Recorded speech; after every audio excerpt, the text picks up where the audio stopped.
نحمدہ ونصلی علی رسولہ الکریم اما بعد فاعوذ باللہ من الشیطان الرجیم بسم اللہ الرحمن الرحیم رب اشرح لی صدری ویسر لی امری واحلل عقدۃ من لسانی یفقہوا قولی رب یسر ولا تعسر وتمم بالخیر اللہم فقہنا فی الدین۔ سورۃ البقرہ آیت نمبر 157، لفظی ترجمہ، روٹ ورڈ اور تفسیر۔ اولئک یہی لوگ، علیہم ان پر، صلوات رحمتیں نوازشیں ہیں، من سے ربہم ان کے رب کی طرف سے، ورحمت اور رحمت، واولئک اور یہی لوگ ہیں، ہم وہ المہتدون ہدایت پانے والے ہیں۔ روٹ ورڈ اولئک اسم اشارہ ہے، ذالک کی جمع ہے، علیہم ان پر، صلوات صلات کی جمع ہے۔ صلوات کا ویسے معنی ہوتا ہے دعا، لیکن یہاں اس سے مراد رحمتیں، نوازشیں، تعریفیں ہیں۔ من ربہم ان کے رب کی طرف سے، ورحمت اور رحمت، بخشش، مہربانی، احسان ہے، واولئک یہی لوگ ہیں، ہم وہ المہتدون وہ ہدایت پانے والے ہیں۔ نعمت جو ہوتی ہے نا وہ بلیسنگ ہوتی ہے، اور رحمت جو ہوتی ہے وہ مرسی ہوتی ہے۔ رحمت کی وجہ سے نعمت ملتی ہے۔ بسم اللہ الرحمن الرحیم۔ تفسیر۔ اولئک علیہم صلوات من ربہم، ایسے لوگوں پر اپنے رب کی طرف سے رحمتیں نازل ہوتی ہیں۔ ایسے لوگوں کی اللہ تعالیٰ تعریف کرتا ہے اپنے فرشتوں کے درمیان۔ صلی علی کا مطلب ہے تعریف کرنا، صلوات وہاں پر، کہاں پر؟ فرشتوں کے درمیان۔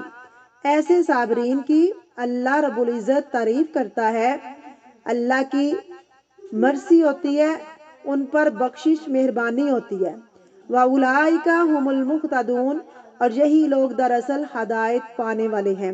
یعنی صبر کا اجر آخرت میں تو ہے ہی، لیکن اس سے پہلے دنیا میں بھی اللہ کی رحمتیں آتی ہیں، ہدایت نصیب ہوتی ہے، اور اللہ آسمانوں پر ایسے بندے کی تعریف فرماتے ہیں فرشتوں کے درمیان میں کہ دیکھو یہ میرا بندہ کس قدر صبر کرنے والا ہے۔ اور یہ کب آتا ہے؟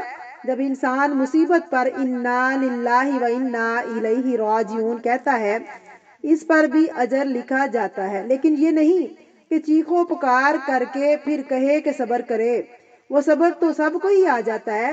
اور صبر یہ نہیں کسی بڑے حادثے اور مصیبت پر بھی، بلکہ چھوٹی چھوٹی تکلیفوں پر بھی، حتیٰ کہ ایک مرتبہ آپ صلی اللہ علیہ وسلم کا چراغ بجھ گیا تو آپ نے انا للہ و انا الیہ راجعون پڑھا۔ آپ صلی اللہ علیہ وسلم سے صحابہ کرام نے پوچھا کہ یہ کیا یہ بھی مصیبت ہے؟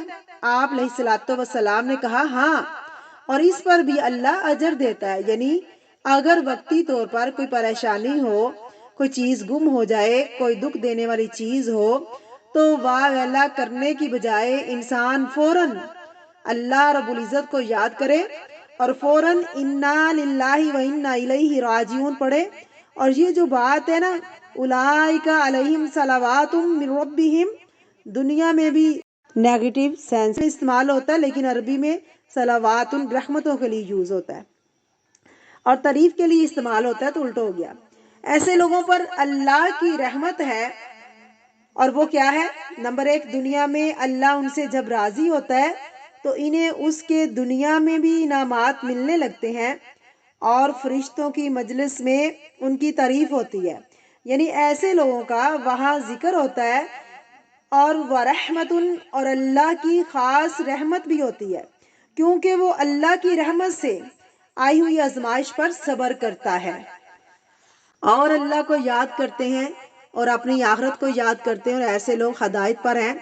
جیسے ابتدا میں سورۃ البقرہ کی ہم نے آیت پڑھی تھی، ہم نے پڑھا تھا نا اولئک علی ھدی من ربہم، یہاں بھی تکلیف آنے پر جو لوگ صبر کرتے ہیں تو صبر بھی ایک عبادت ہے، اور صبر کرنے والے ہدایت پر ہیں۔ بے صبری سے انسان سیدھے راستے سے بھٹک جاتا ہے، اصل راستے کو چھوڑ دیتا ہے، تو گویا صابرین مقتدین ہیں۔